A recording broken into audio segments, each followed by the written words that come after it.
When I was 4 is when my mom first got me my first guitar.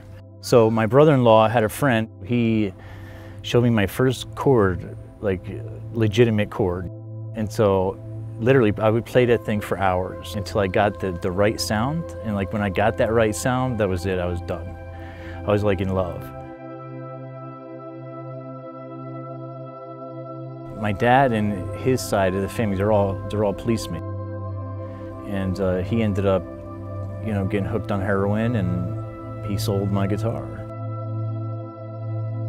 He ended up leaving. So what did that do?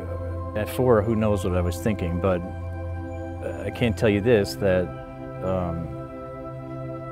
that's like saying, like someone you look up to say, what you feel and desire is not important. That's probably what it did. And that's really how I honestly ended up thinking in my life. I didn't look at myself very well. We moved around a lot. It's just hard to, make friends, you know what I mean? So, yeah, I ended up getting hooked up in the wrong crowd in high school. And I started partying, and again, I was playing my guitar, so it was like a garage band type of party scene for a long time. I remember just being addicted to painkillers.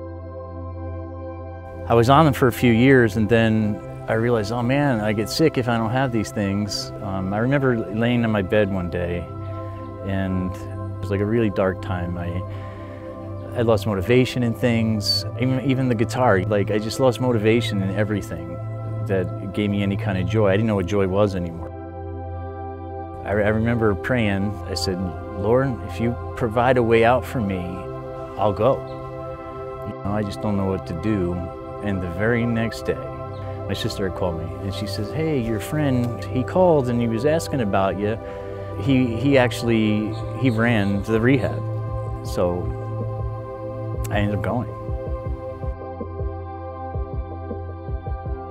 When you're in such a dark place and there's a little bit of light, which that was, right? It shines like really bright. People would say, oh, that was a coincidence. No, it was an answer to my prayer the very next day. I was very desperate at that time. So to me, it was it was like a beacon, shining, come this way, And so I did. When you're in addiction and you're that far as I was, you isolate. I was so isolated that when I did go get help, I couldn't stand anybody. Like I couldn't stand being around people. I had changed so much, it changed me so much. I had to pray, Lord, I need you to help me to be nice to people. I mean, literally my whole perspective had to change, like on people, on life, on how I look at myself, and everything had to change, and it was tough, man. It was tough. I just had such a deep conviction, I'm gonna play one day. And then my life just took a detour. I mean, that's really how to describe it, I guess. It's like never too late. God opens doors, God shuts doors, and God has opened the door. The scripture says God can take what was meant for harm and turn it into good. And I think that's just part of my story. Definitely it's not too late, man.